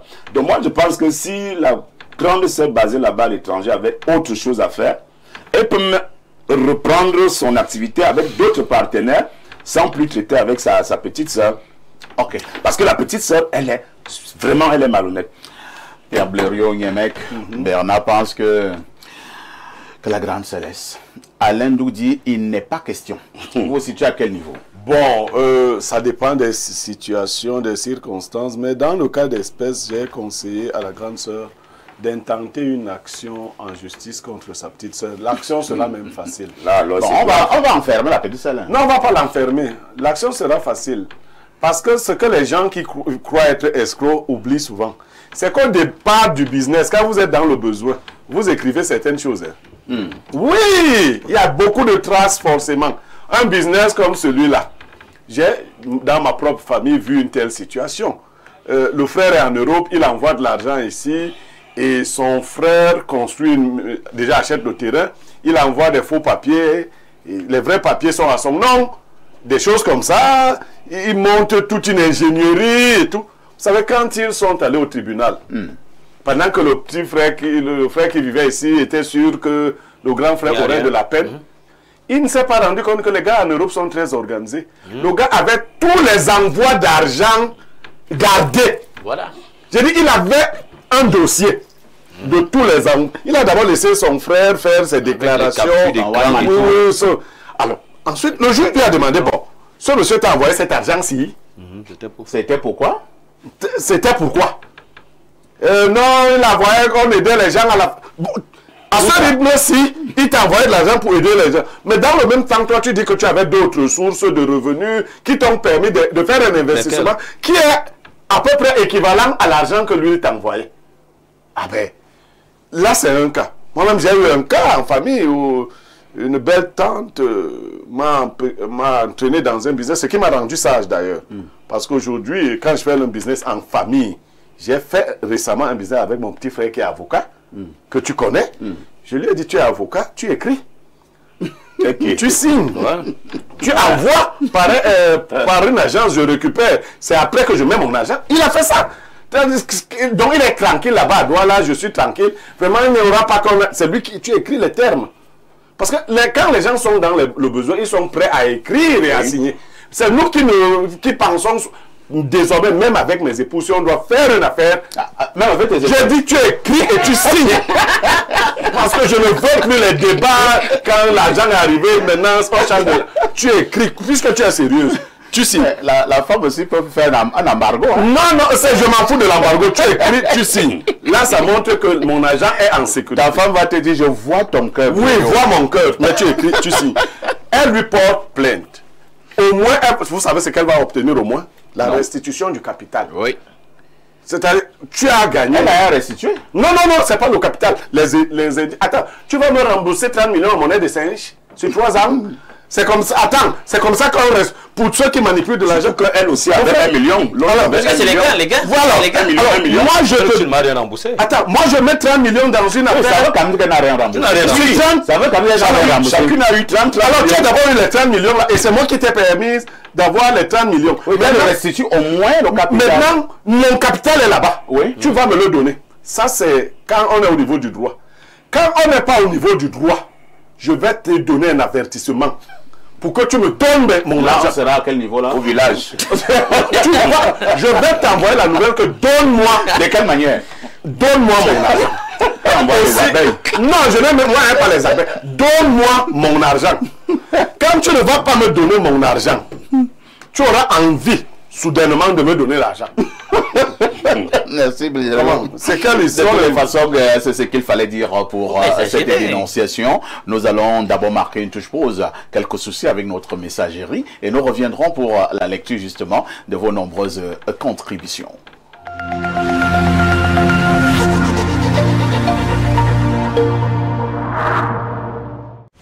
Avec Canal+, changez de dimension. Réabonnez-vous et accédez à la formule supérieure pendant 30 jours pour seulement 2000 francs de plus. Si vous êtes abonné Access, profitez de la formule évasion avec le meilleur du football et des chaînes Nollywood TV et Nollywood TV Epic. Si vous êtes abonné Évasion, profitez de la formule Évasion Plus avec toutes les chaînes Canal+ et les plus grands championnats sportifs. Pour vivre 30 jours d'expérience augmentée, réabonnez-vous en point de vente ou auprès de votre opérateur mobile. Le monde monde avance et nous aussi. Face aux défis et enjeux économiques de l'heure, l'intelligence artificielle IA apparaît comme un levier stratégique pour le développement de l'Afrique centrale. Après le lancement du programme Intelligence artificielle pour tous en Afrique centrale, la chaire UNESCO d'Afrique centrale, Accès TIC, en partenariat avec l'IAI Cameroun, organise 5 séminaires professionnels sur l'intelligence artificielle. L'intelligence artificielle, cybersécurité et cybercriminalité, intelligence artificielle et agriculture, intelligence artificielle et énergie renouvelable, intelligence artificielle et collectivité décentralisée et intelligence artificielle au service de l'éducation. Voici le calendrier des sessions. Session 1 du 9 au 14 juin 2025. Session 2 du 27 au 25 juin 2025 et du 30 au 2 juillet 2025. Session 3 du 16 au 25 juillet 2025. Session 4 du 6 au 13 août 2025 et session 5 du 20 au 27 août 2025 dans la salle de conférence de Relax Hotel en Kozoa ou au campus de l'IAI Cameroun selon les sessions. Inscription au www.unescoshare/6tic.org. L'excellence hôtelière au service de votre confort. Avec 10 ans d'expérience dans l'hôtellerie, Prodige Hôtel est devenu une référence en matière d'hospitalité et de confort. Depuis 4 ans consécutifs, le ministère du Tourisme et des Loisirs l'a élu meilleur hôtel de son département et dans sa catégorie, une distinction qui témoigne de sa passion pour l'hospitalité, de son service exceptionnel et de l'expérience inoubliable qu'il offre à ses invités. Situé à Kolafamba sur la route de Yaoundé-Mfou, à 10 mètres du collège Père-Monti, Prodige Hôtel vous propose 60 chambres luxueuses alliant confort et raffinement équipées pour garantir un séjour agréable. Pour vos séminaires et colloques, découvrez nos 6 salles de conférences modernes dotées des dernières technologies pour répondre à tous vos besoins professionnels. Nos restaurants en plein air, au bord de la piscine ou à l'intérieur, vous feront vivre une véritable expérience gastronomique offrant une cuisine raffinée à chaque instant. Profitez de nos nombreuses commodités, des salles de fête, esplanades, salles de sport, instituts de bien-être et espaces de jeu pour enfants pour des moments de détente et de plaisir en famille ou seul. Prodige Hôtel, là où l'excellence devient une tradition, n'attendez plus, offrez-vous l'excellence, contactez-nous. Prodige Hôtel, votre bien-être, notre raison d'être. Cet événement citoyen, Salon de l'action gouvernementale, la vitrine du Cameroun. Vous rêvez d'un environnement de travail propre, sain et agréable pour vos équipes et vos clients? Vous recherchez un partenaire fiable, reconnu pour son professionnalisme dans le nettoyage de locaux? Betan Cleaning Services, c'est l'exigence de qualité, la rigueur et la confiance depuis plusieurs années. Spécialiste de la propreté industrielle pour PME et grandes entreprises, notre équipe certifiée reste à l'écoute de vos besoins, quel que soit votre secteur d'activité. Nous vous proposons une gamme complète de prestations, entretien régulier de vos bureaux, nettoyage de fin de chantier, traitement des sols et des tissus, entretien des espaces verts, recyclage des déchets et nettoyage des vitres à l'eau pure. Une technique innovante et certifiée. Avec Betan Cleaning Services, vous avez l'assurance d'un lieu de travail confortable, propre et respectueux de vos exigences. Appelez le 657 86 38 56. Envie d'une parenthèse au cœur de la capitale politique Yaoundé, bienvenue à la résidence Harmonia, située à la rue Régime Baladeux, entre le centre administratif et le palais de l'unité. Profitez d'un parking spacieux sécurisé, d'un ascenseur et d'une autonomie Arnaud Énergie grâce à nos panneaux solaires. Restez connectés en Wi-Fi haut débit à la TV multicanal. Retrouvez la douceur de nos salles de séjour, un espace idyllique pour les familles et les groupes avec des tarifs compétitifs et flexibles, ainsi que des services personnalisés. Choisir Résidence Harmonia, c'est accéder au prestige des installations culinaires, aux merveilles de nos machines à laver dernière génération, avec des chambres élégantes et des salles de bain à température modulable pour un confort personnalisé. Eh bien, ne manquez pas l'opportunité d'un séjour mémorable à Résidence Harmonia, de Place to Be.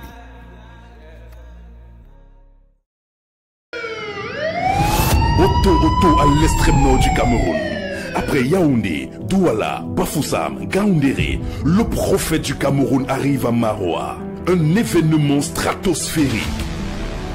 Et papa, depuis combien de temps tu cherchais bébé? Depuis 28 ans. Depuis 28 ans. Oui. Que tu cherchais un enfant. Oui. On peut coucher. Oui. J'ai prié pour toi et tu étais enceinte. Oui. Combien de mois de grossesse? Otto à Marois, les jeudis 22 et vendredi 23 mai 2025, au stade de Yaya Daïro de Marois. Vivez la grande croisade de délivrance et de guérison sous le thème Destruction des malédictions générationnelles, avec la présence des autorités spirituelles requises pour la circonstance, de l'homme de Dieu mandaté par le ciel pour t'apporter la parole de connaissance, pour transporter dans ta vie la puissance de régénérescence. Papa Otto, l'apôtre Charles Passot, accompagné de la bienheureuse Mama Otto. Tu veux avoir un bon sperme avec beaucoup de spermatozoïdes forts capables de mettre ta femme enceinte rapidement? Voici le thé Happy Dad à base des graines célèbres graines de Mucuna prurienne qui va contribuer à réaliser ton rêve de devenir papa. Happy Dad est disponible à Nopal Pharma 6 à Yaoundé, Tam Tam, face Banque Atlantique et chez nos partenaires. Contact 698 65 02 17 651 78 80 02.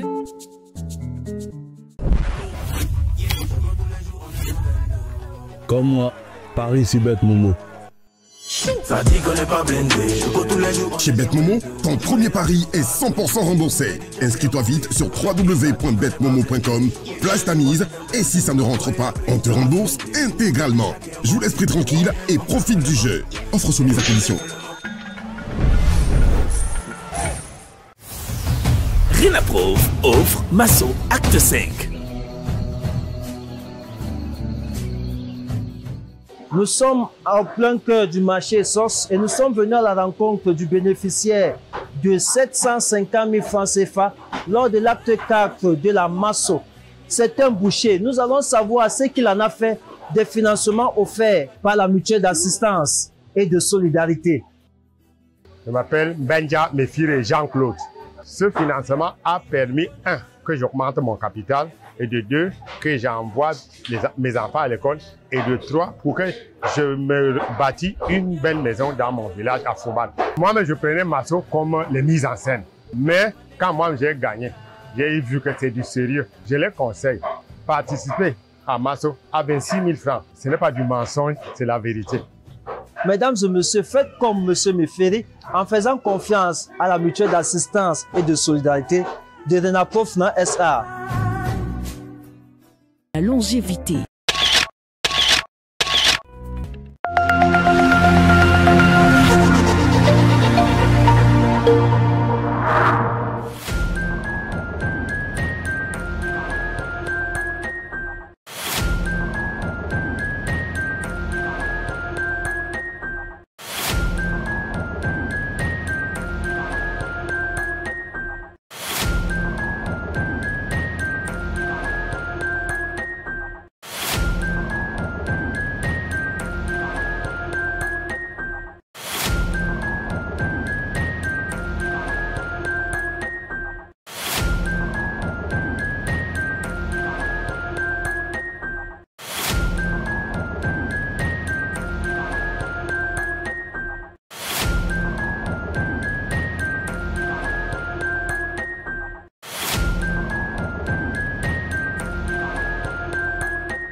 Bon retour sur le plateau de Espace Mini. Nous allons rapidement lire quelques messages.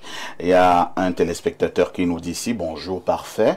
Pourquoi dans tous les débats télévisés, on évite de parler de la jurisprudence Paul Aya Abiné? En effet, en 2011, étant député RDPC, il démissionnait pour créer son parti et il devint candidat à l'élection présidentielle d'octobre 2011. C'est Wafo, ingénieur minier, pas juriste, et qui envoie le message. Merci. Autre préoccupation ce matin, que dit ce téléspectateur? Je pense que nous partons d'abord au plus 33, c'est la France. Bonjour Perfecto et à tout ton panel. Au sujet de la dénonciation, franchement, j'étais choqué et en même temps pas surpris. Dans certaines familles, ce ne sont plus des liens de sang, mais des contrats piégés. C'est quel investissement sans rendement sur 3 ans comme ça, que la petite sœur ne soit pas si cupide et ne serait-ce que par reconnaissance qu'elle donne des dividendes à sa sœur. Comme on dit, ce n'est pas l'arbre loin de toi qui te donne de l'ombre, c'est celui à côté. Parfois, c'est aussi lui qui t'écrase. Merci pour tout le travail abattu. Vous êtes des modèles de dur labeur pour des jeunes. Merci. C'est Sani depuis la France qui envoie cette contribution. Autre message ce jour, allons au 224. Il s'agit de la Guinée. Que dit le téléspectateur de la Guinée? Bonjour Monsieur Aïssi, je suis votre émission avec beaucoup d'attention. Je vous encourage avec toute votre équipe, particulièrement le consultant Niemek. Dans l'émission Libre Expression, vous vous adressez aux Camerounais, mais moi qui écoute beaucoup de chaînes africaines, je trouve que cette émission s'adresse à tous les Africains. Je vous félicite et vous souhaite une grande promotion. Pourquoi pas être ministre de la Communication. Je salue le haut niveau intellectuel de tes panélistes, de la part d'un Guinéen, Diakité Amadou. Que le ciel t'entende. Autre message ce jour, que dit ce téléspectateur? Alors ça faisait longtemps, hein, la Lionne ne nous avait plus écrit, la Lionne du continent galactiquement planétaire. Voici ce qu'elle dit. Bonjour les démineurs du continent, pardon, dis à mon beau Blériot de me l'écorce qui fait que ton créancier ait envie de te donner. Donc il veut dire de me donner l'écorce qui fait en sorte que ton créancier ait envie de te donner de l'argent. Quelqu'un a mon argent. 10 millions depuis au... Voilà. Non, je n'ai pas une écorce. J'ai déjà dit, je n'ai rien. Je suis comme je suis. Je peux te rendre visite dans tes rêves. Je n'ai pas d'écorce. C'est tout. Chacun comme il est. Moi, oui, je dis ce que je peux te rendre visite. Bonjour, bonjour. Mandouga Armel, depuis Douala, pour la première fois, Alain Dou prend parti du mauvais côté. Les 30 millions sont déjà rendus. Qu'est-ce qu'elle veut encore? La petite sœur peut avoir l'échec dans son business. Elle va se relancer comment? Je crois que la grande sœur devait normalement être fière de son acte d'avoir aidé sa petite sœur. Ça veut dire qu'il n'a pas d'intelligence financière. Non, c'est lui qui est la petite sœur, c'est la petite sœur là. Ça peut être ça. Oui, c'est elle. Alors, au plus 49, je pense que c'est l'Allemagne. Ouais, le plus 49, c'est l'Allemagne. Que dit le téléspectateur de ce côté? Bonjour le panel, vous voulez un débat, pourquoi? Il est clos qu'il se présente par les moyens légaux. Mais pourquoi un monsieur qui dit avoir gagné Biya, au lieu de venir donc tout rafler aux élections législatives, municipales et autres, décide de ne pas se présenter pour démontrer qu'il est si fort? Il n'a jamais gagné Biya. C'est Carole depuis Berlin qui envoie ce message. Parfait ici, Pierre Blériot est certes un garçon intelligent, mais il ne faut soit catégorique. Quoi? Mais il ne faut soit catégorique sur des... Peut-être dire il ne faut pas qu'il soit catégorique sur des sujets dont il n'a pas l'expertise. Si le MRC venait à se prévaloir d'un élu, la Cour constitutionnelle lui demandera une seule chose, la preuve que cet élu est son militant, pas plus. C'est Bruno Nouké qui envoie ce message. Lui qui connaît donc, qui m'envoie le texte de loi qui dit ça. C'est pas ça. Bonjour Info TV, le Cameroun a besoin de changement et ça depuis longtemps. Mais curieusement, on a le sentiment que le professeur Kamto n'a cessé d'œuvrer pour que cela ne se fasse pas. Dans le pouvoir, en étant l'artisan des mandats indéfiniment renouvelables et en tant que supposé opposant, en phagocytant les chances de sa base de se constituer pour mieux tendre vers les sommets. C'est regrettable, mais personnellement, je ne serais pas choqué s'il devait aujourd'hui faire les frais de ses propres méfaits. C'est Francis Ekoumen à Douala qui envoie ce message. Lisons peut-être un dernier message. Hein. C'est une panoplie de messages comme d'habitude. Bonjour, chers panélistes. Pour ma part, la grande sœur ne devrait pas laisser tomber. Imaginons que ces 30 millions de francs CFA soient le résultat d'un prêt que la grande sœur aurait obtenu auprès de sa banque. Les intérêts qui les supportent, c'est Elisabeth Zambo depuis Efoulan à Yaoundé qui envoie ce message. Alors, comme je suis trop bousculé, bonjour Perfecto, le président des hommes infidèles. Hein? Tu as déjà lu. Yeah. Vous êtes le président des hommes infidèles. La balle. Tu as déjà lu. Mais c'est monsieur, c'est un monsieur, c'est une femme. Tu as déjà lu. C'est une médaille qui me descend ou bien? Tu as lu. Un bonjour spécial à ton panel. Je trouve vraiment difficile de suivre votre émission en direct à cause des interruptions régulières. À chaque coupure, je perds le fil de la discussion, ce qui rend l'expérience beaucoup moins agréable. J'aimerais vraiment profiter du direct sans être constamment interrompu dans l'optique d'une meilleure appréciation. C'est le digne fils de Fotiem. Le digne fils de Fotiem. Je comprends pourquoi mais vous avez des interruptions. D'accord. Bonjour, parfait. Ici, je conseillerais à ces dames de laisser ce problème. La nature va s'en charger. Le karma existe. C'est Herman Dongosso qui envoie ce message.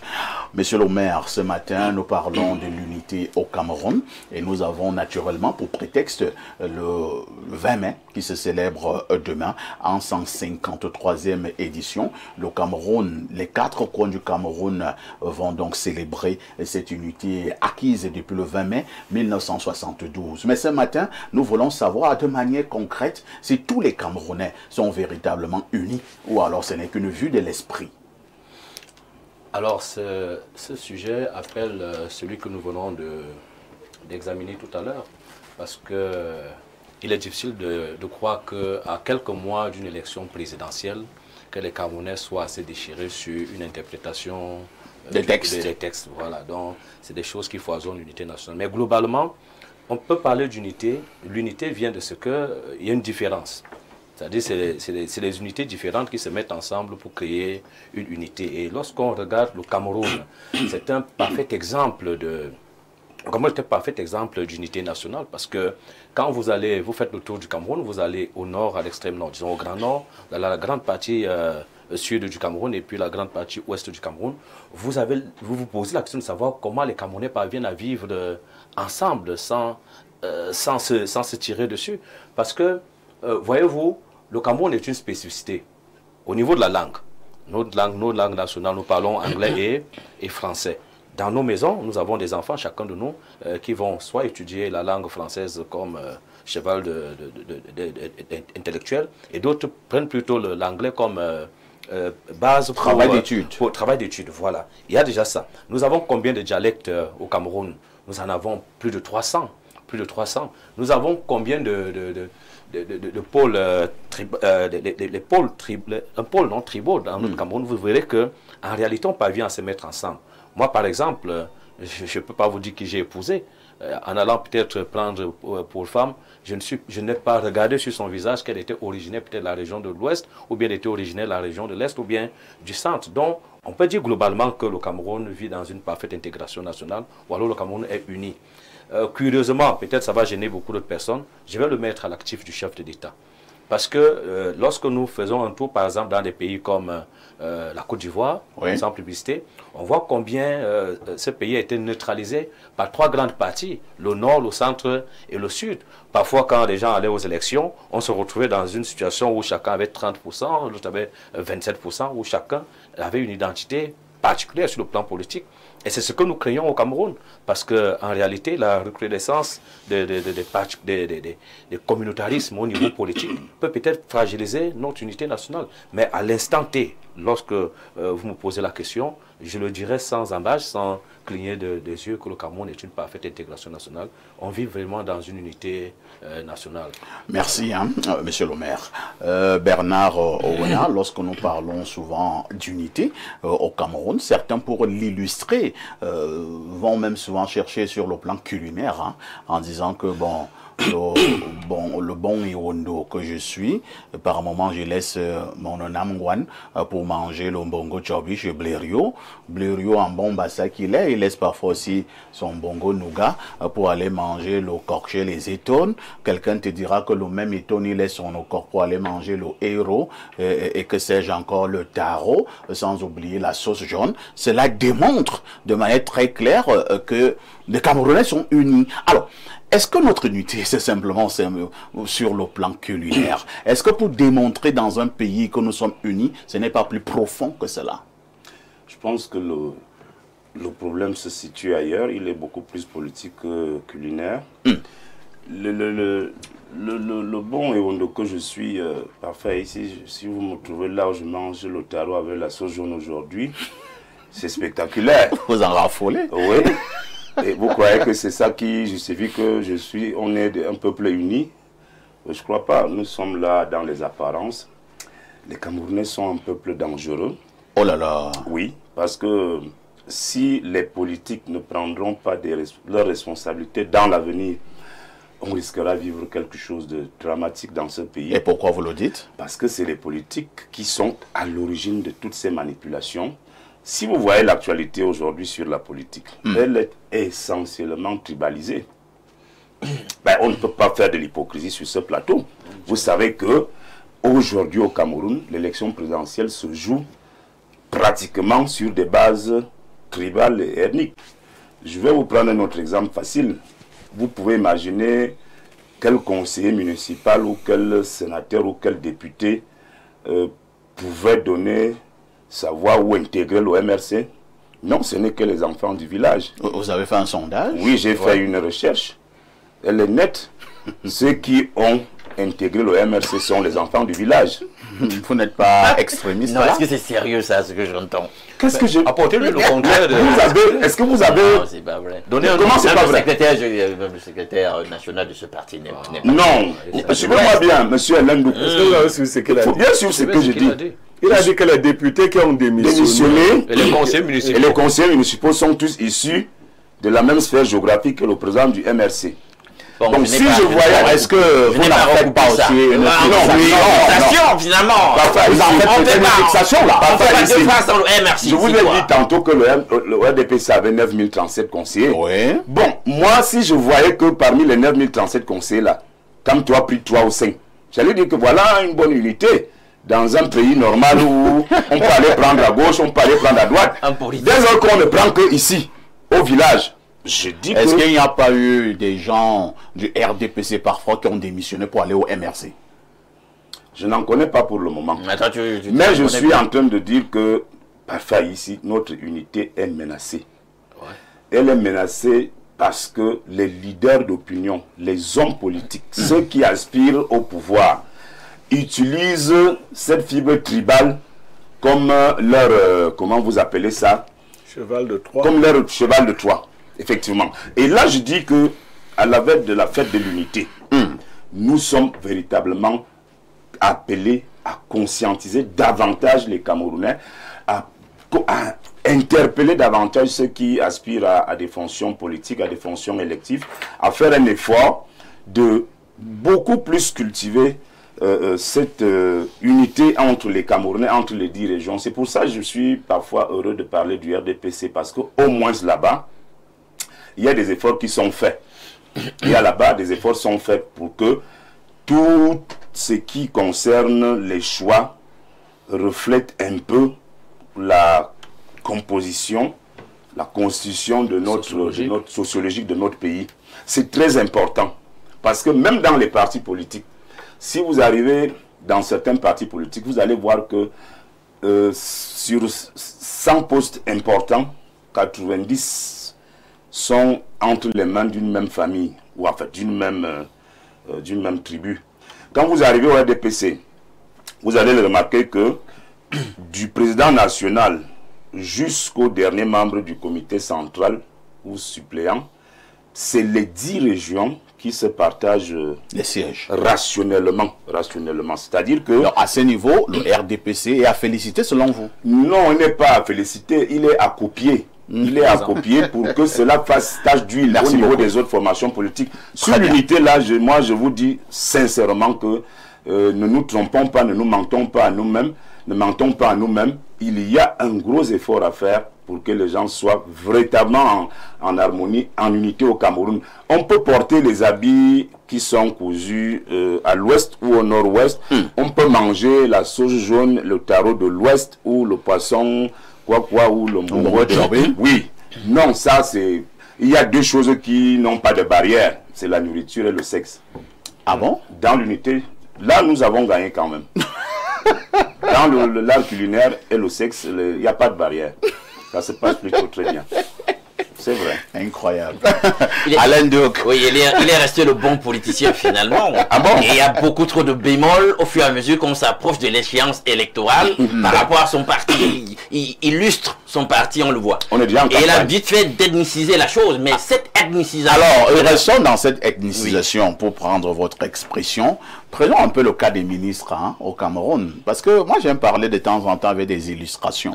Lorsque vous avez un ministre qui est nommé quelque part, c'est-à-dire qu'il est dans la tête d'un département ministériel, à partir du rez-de-chaussée, vous allez d'abord voir la langue que nous parlons. Et là, ça détermine qui est le chef du département ministériel en question.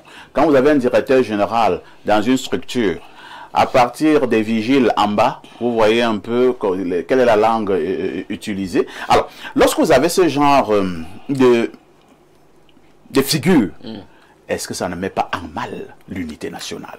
Ah ben, je pense que ça va de soi. Et il n'y a pas que les ministères. Je me rappelle encore il y a peu, on a accusé le ministre Basilekin d'une telle chose et ça a été vite battu en brèche pour démontrer que dans son ministère, c'était pas ses frères du Mbam qu'on retrouvait partout. Je le dis parce que je suis Mbamois. Ah, donc, je n'ai même jamais su que tu étais... Justement. Ça je le dis à l'antenne. Hein. Voilà. Je n'ai jamais connu quelle était l'ethnie d'Alain Doc. Voilà. Donc vous êtes Mbamois. Parce que ça ne compte pas. Alain Doc, est-ce que tu peux le confirmer que je ne connais pas ton ethnie? Non, tu ne connais pas. Je viens de connaître sur ce plateau. C'est pas intéressant. Moi aussi. Donc Alain Doc est Mbamois. Oui. Ça ne m'a jamais intéressé. Ah, c'est pas important. Donc c'est vous qui avez peur de la torture. Ah non, non, ça c'est nos frères d'à côté des Bafia, ça c'est pas moi. Ce qui m'intéresse sur Alain Doc, c'est que il est important au niveau du débat. Oui. Voilà. Basilekin, il est Banen, et dans mon arbre généalogique, j'ai des Banen. D'accord. Voilà, j'ai l'arrière-grand-père du côté paternel qui était un Banen. Ça, c'est une parenthèse. Pour dire qu'il n'y a pas que les ministères, il y a même des entreprises où on voit cette structuration ethnicisée. Hein, le recrutement au faciès ethnique. Bien, c'est dommageable. Cette problématique soumise à notre examen ce jour est hyper profonde. Les Camerounais sont-ils unis? Je dis, on n'a pas forcément vocation à être unis, vous savez.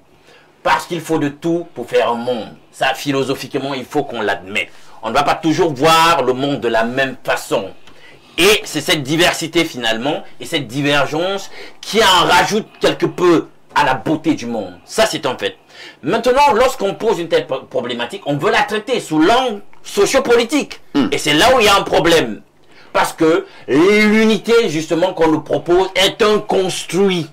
Un construit qui est sur un socle, en réalité, qui est écorné, éculé. Vous allez quand même admettre qu'à chaque fois qu'on a parlé d'unité dans le cadre de notre République, dans le cadre des festivités du 20 mai, vous remarquez qu'on associe toujours cette unité quelque peu à l'armée. Comme si l'armée était le déterminant de l'unité du pays. Je dis, il y a certainement de bonnes raisons, puisque c'est eux qui sont garants de notre sécurité, mais il y a aussi dans la sémiotique des formules qu'on utilise, un message qui est passé, parce que l'armée aussi, ben, on voit bien un tout petit peu, c'est les hommes d'armes, c'est la force, et on a comme l'impression que le message subliminal, malgré eux qui nous envoient, c'est aussi que l'unité en question, c'est un construit qui repose peut-être sur les élans de l'armée. Et là, je dis, c'est dommageable. Bien, maintenant, nous ne sommes pas unis, et moi j'assume de le dire, parce que la construction en question, elle est conceptuelle, elle ne repose pas sur un bon contrat social. Notre unité, il faut le dire, aujourd'hui on parle de République du Cameroun. Mais il y a une partie de l'histoire qui nous fait comprendre que jusqu'à 1961, il y avait deux entités qu'on a mis ensemble. Il ne faut jamais oublier ça. Et c'est de là où partent tous les problèmes que nous avons avec l'unité aujourd'hui. Je prends pour mémoire que nous avons encore le conflit anglophone aujourd'hui, qui fait perdre énormément sur le plan économique au pays et sur le plan même humain, et qui n'est pas résolu tout simplement sur la lecture que nous avons et l'instrumentalisation que nous faisons d'un biais historique. Alors, vous savez bien que lorsqu'on parle de la fête de l'unité nationale, le 20 mai, ça a été institué le 20 mai 1972. Mais écoutez, les amis, on a décrété cette unité, on est d'accord? Comment ça? Non, je vous explique. Sur la base d'un référendum qui est en trompe-l'œil. Vous n'allez pas organiser un référendum à l'échelle nationale où tout le monde participe sur une question qui concerne réellement et qui va impacter réellement une partie qui représente 20 à 25% de la population, en intégrant les 75 autres pourcents. Puisque ça concernait toute la vie de la nation. Non, mais c'est biaisé sur le plan statistique et mathématique. Parce que là, ils sont totalement phagocytés dans cette réalité-là. Ils ne peuvent pas véritablement dire que leur voix s'est fait entendre. Il n'est pas dit que les autres 70% devaient tous être d'accord, c'est un vote. Justement, mais un vote... Il pourrait arriver que certains trouvent que non, nous ne devons pas nous unir avec vous. Je tiens quand même à te rappeler que dans la Constitution de 61, il y avait un article, l'article 47, qui disait que quel qu'en soit les cas, on ne devait pas revenir sur la forme de l'État, notamment le fédéralisme. Aujourd'hui, les gens l'ont oublié.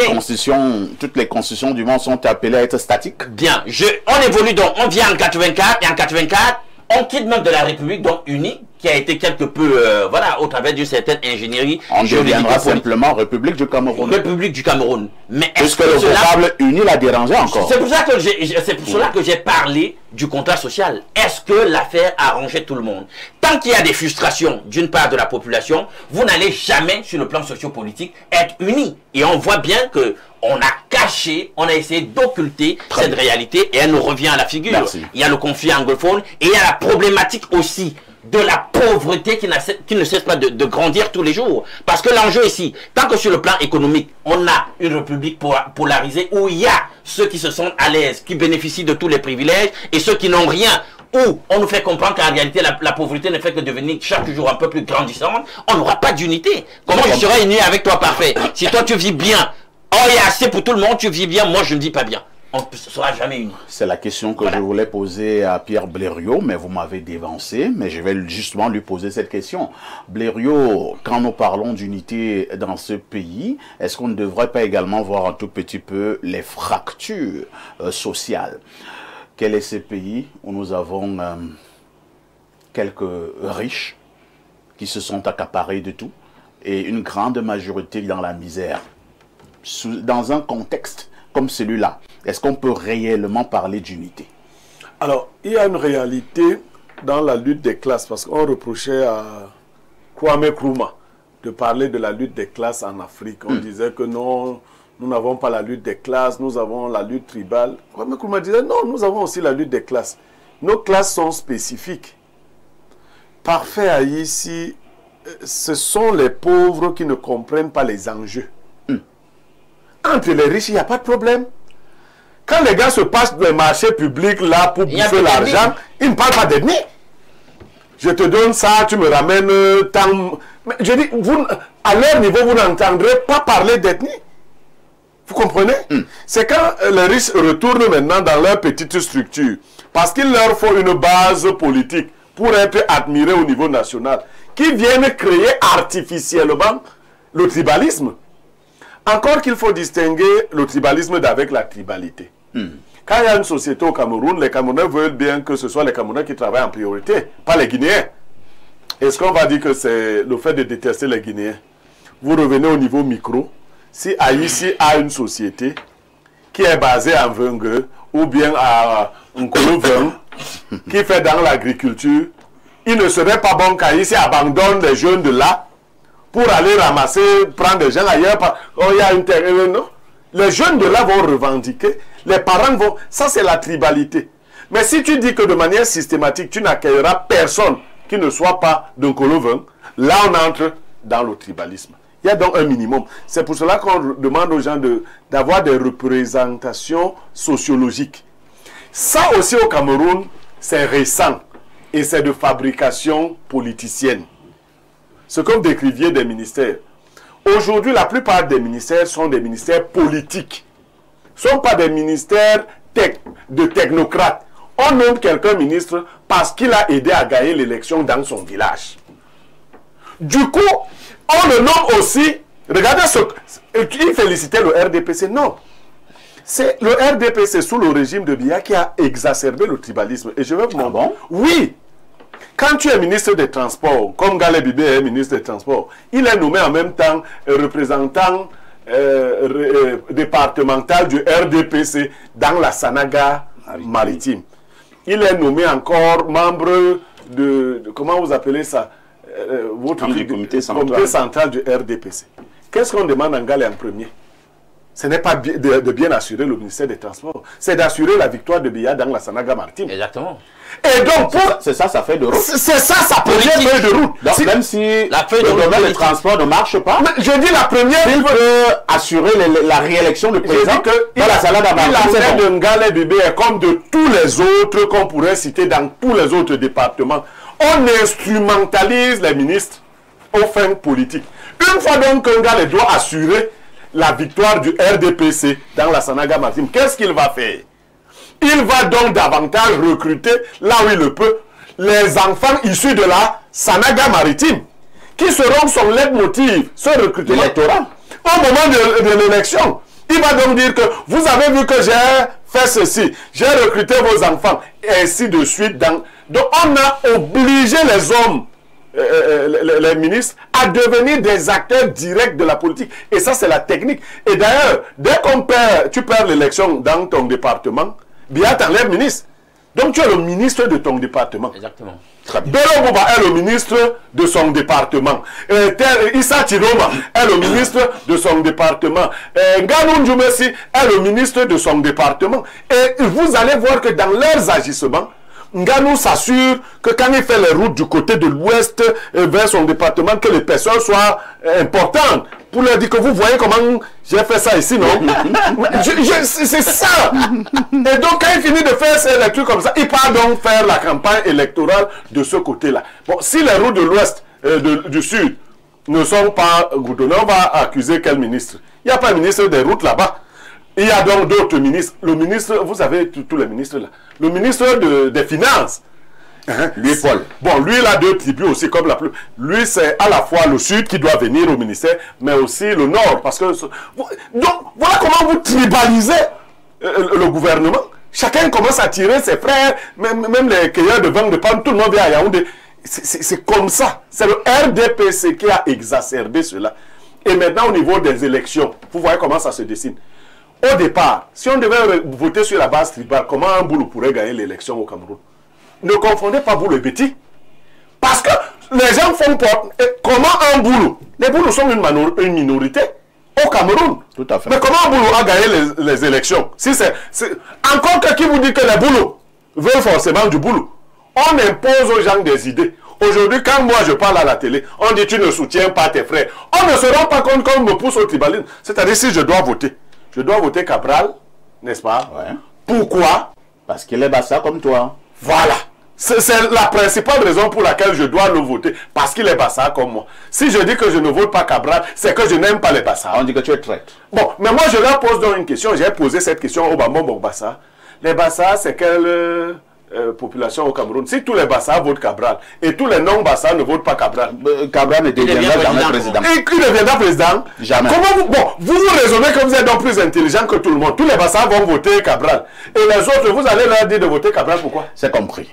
Monsieur le maire Jean-Yves Bach, maire d'Atok, nous pensons, avec ces clichés, entre guillemets, que nous sommes en train de présenter, que l'unité au Cameroun a véritablement un problème, contrairement à ce que vous releviez lors de votre première prise de parole. Non, ce n'est pas que l'unité a un problème, c'est qu'en réalité, on est toujours en quête d'unité. Vous voyez, on est toujours en quête. C'est comme la paix. On est toujours en quête de paix. Moi, ce que je voudrais quand même relever par rapport à ce que Blériot a dit, c'est notre système politique qui favorise cela. C'est notre système politique. Parce que quand vous irez dans... Il a donc dit que c'est votre RDPC qui a exacerbé je ne vais pas entrer dans ce débat. Moi, je voudrais juste dire ceci, n'est-ce pas? Au Cameroun, par exemple, nous avons un principe qui est consacré, le principe d'équilibre régionales, par exemple. La question que je voudrais poser aux deux précédents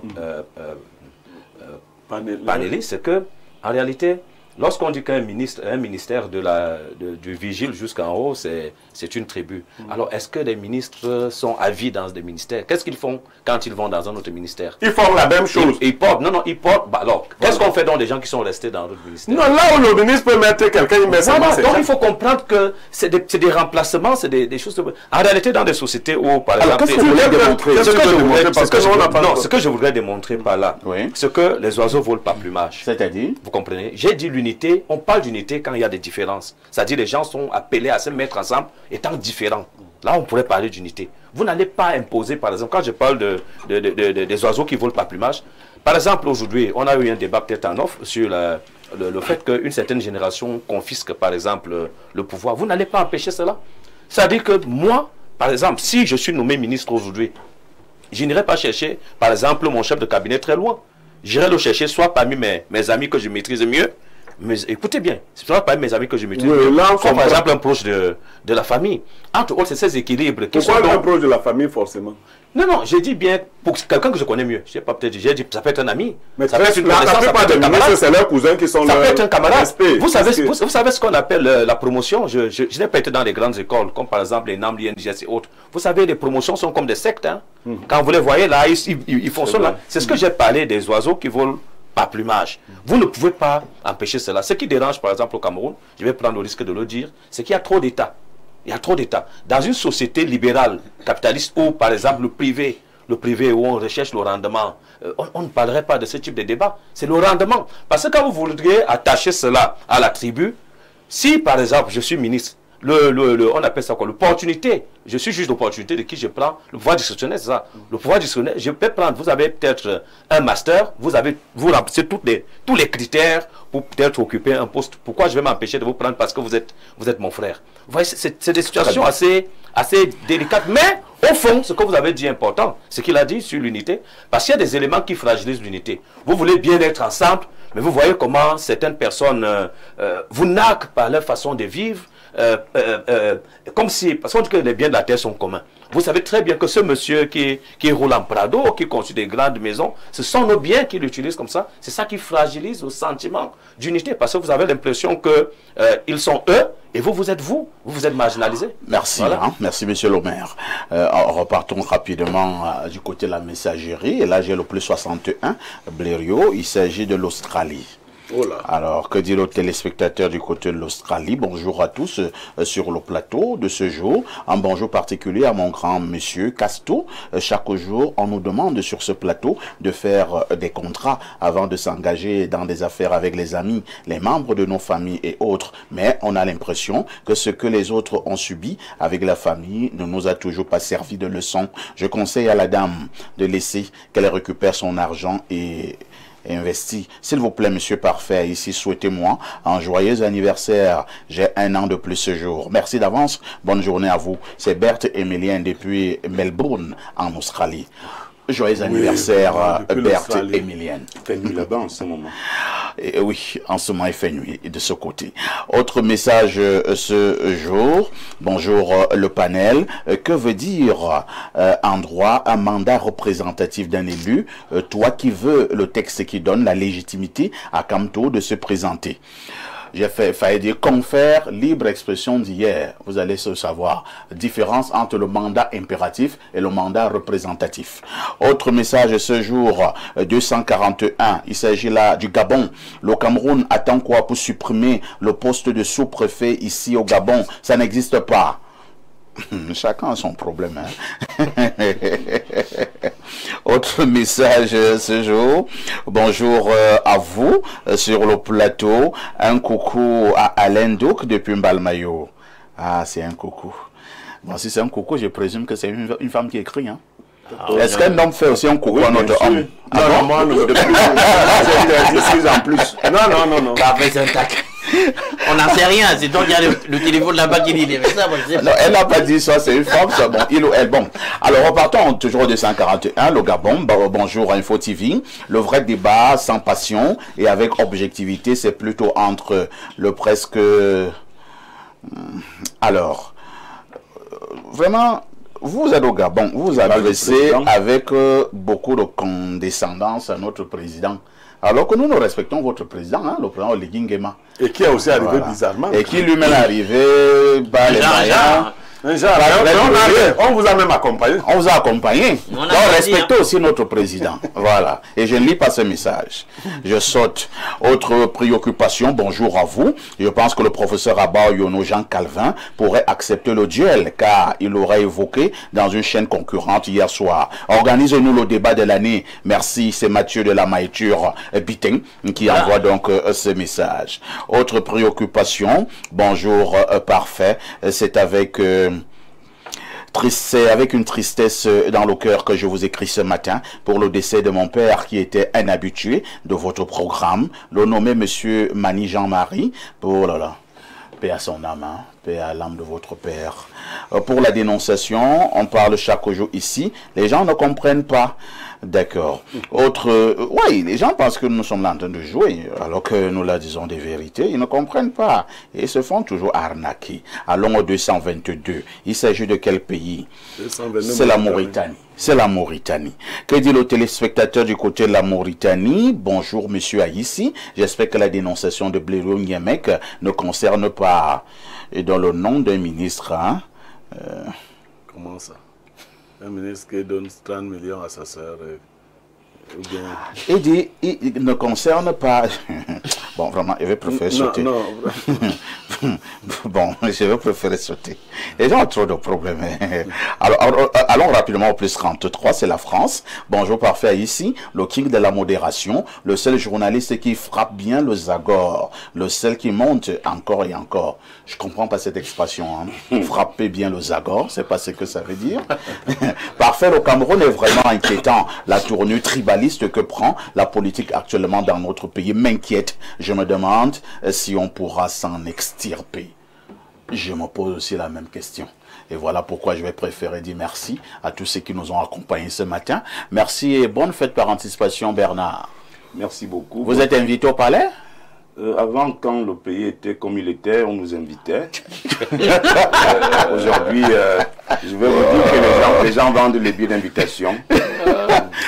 Les gens vendent les billets d'invitation. Merci. Alain Douk, merci et bonne fête par anticipation. Ah, merci à toi. Vous êtes quand même invité au palais?